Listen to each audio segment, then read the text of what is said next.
I want to go back to the technology question because I've heard you speak a number of times on the amazing mathematical properties and correlations that relate to the Giza plain Yeah. and the mathematics of the Great Pyramid of Giza.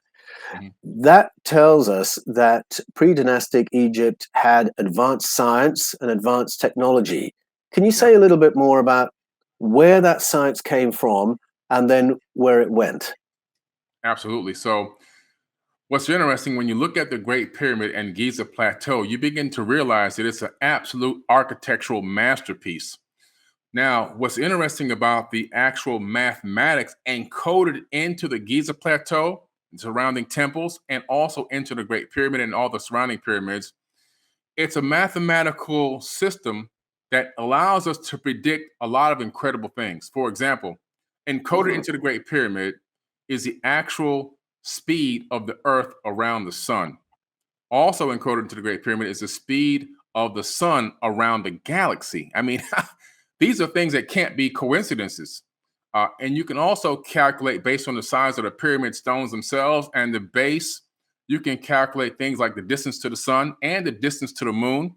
You can even calculate an astronomical unit, an AU, which is uh, a space of measurement used to measure how far a planet is away from our yellow sun, an AU. And so that's all encoded in there. If you look at the Giza Plateau from the top down, from high level down, and you look at the surrounding pyramids and the temples, I have a great animated video that shows you when you connect lines in a specific way, you create this pattern that allows you to make a complete to scale image of the interplanetary solar system. In other words, you have Mercury, Venus, Mars, Mercury, Venus, Earth, and then Mars, and you have them down precise to scale to the astronomical unit and the sun directly in the middle. So Giza itself, the plateau, is actually a map of the interplanetary solar system that we have right here where we live.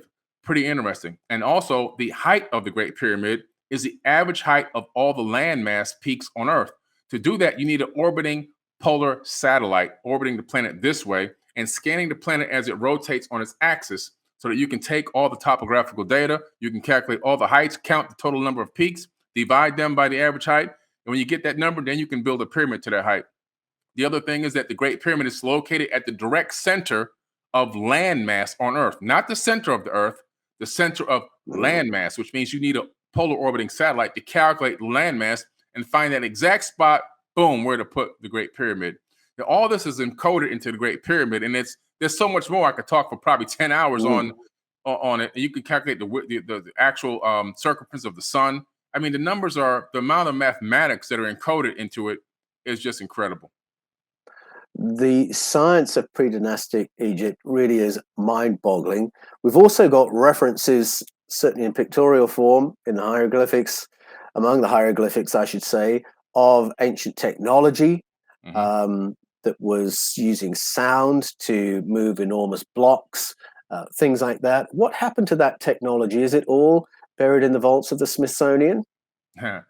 Well, some of it is in the Smithsonian, some of it is buried underneath the Vatican. I think the majority of things discovered that are left without being destroyed from just time are at the Vatican. A lot of people have to realize that these great pyramid structures and these ancient temples are all built out of stone. They were designed to last the test of time, but the technology that was inside of them, the handmade technologies that were put together and put inside of them to use to work in conjunction with these energetic locations, that technology in a lot of cases was either taken away or over time it literally just turned back into dust, rusted away, turned into dust, just based on being exposed to the bare elements. And then whatever was discovered was then swiped away and taken away either to the Smithsonian, the Vatican, and even some, most likely, some of the really deep buried, incredible technologies taken away to different militaries and space agencies for investigation and research into what they could have been.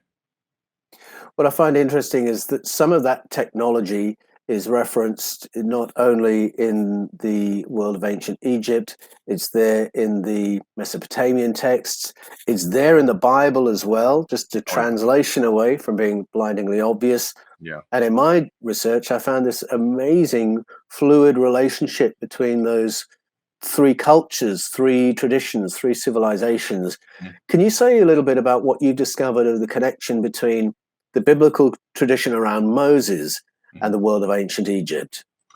Wow. The Moses story is really an amazing story for a couple of reasons. The first reason is if you really look at the story of Akhenaten, Pharaoh Akhenaten, you Mhm. discover that there was actually a pharaoh. This pharaoh was the father of Tutankhamun, or King Tut, as we call him.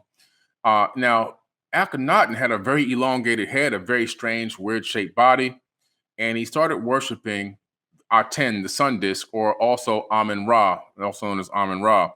And he was getting direct instruction from Amun Ra. He was telling him, look, I'm the only God. I'm the one and only God. There'll be no other God but me. And also, I'm a jealous God, and so forth and so on. A lot of quotes that made it into the biblical text. And what he Mm. was telling Pharaoh Akhenaten is he wanted him to usher in monotheism. So he had Akhenaten start to go around Egypt with the military and start to chip away all the noses and faces and all the other of all the other gods, no matter where they were statues, where they were hieroglyphs, chip them away. And today, when you go to Egypt, you find out thousands of years before other people even came in, this Pharaoh Akhenaten, other groups of people to take over Egypt, you find out that Akhenaten had already chipped away a lot of the history in some of these temples. And the reason why he was doing this, he was trying to honor the one and only God, usher in monotheism, and bring in this one God religious mindset. And so the people around him, they was like, man, this guy's erasing our history. We got to get rid of this guy. So they start to put a lot of pressure on him and banish him from Egypt. But he goes into the Great Pyramid and he takes the Ark of the Covenant out of that stone box. That stone box in the top of the king's chamber is actually the exact dimensions of the Ark of the Covenant, which was needed to power the Great Pyramid because it had lost its power slightly because the aquifer that used to run up right close to the pyramid and right underneath it had slowly over time moved away from the Great Pyramid, kind of breaking its technology. So the Ark of the Covenant was the finishing piece to help continue to allow it to generate wireless power. He snatched that and took all the followers that he had acquired into this one world religion and fled out of Egypt. This is why Pharaoh came after him in the biblical story. It's not because he had a change of heart, like it says in the in the book. It's because he realized that the Ark of the Covenant had been snatched and the source of power was taken away. It would knock them back into the Stone Ages, and so he then sent all the chariots after him. Now he didn't in the Bible. There's a mistranslation. He did not cross the Red Sea. He crossed the Sea of Reeds, which is a much smaller, easier to cross, and nearby sea. He did cross the Red Sea, Sea of Reeds.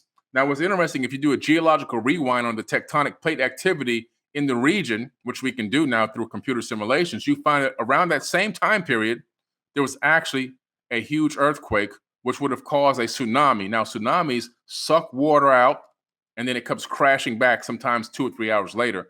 It would have been a perfect opportunity or perfect timing, so to speak, for them to cross the Sea of Reeds before the water came crashing back to drown the chariots coming that was ordered to kill them by the Pharaoh, the new Pharaoh. So it's pretty interesting how this whole story kind of laid out. But I really do believe that the story of Moses, is more, in my opinion, might be more likely Pharaoh Akhenaten, and that the Yes. story is a little bit off there, but pretty interesting that after he goes, and in the Moses story, he goes up to the mountain and he gets these 10 commandments, thou shalt not kill. Then he comes down and he kills everybody for making a calf. I don't know, man. It's a lot of Well, that's contradictions in that book.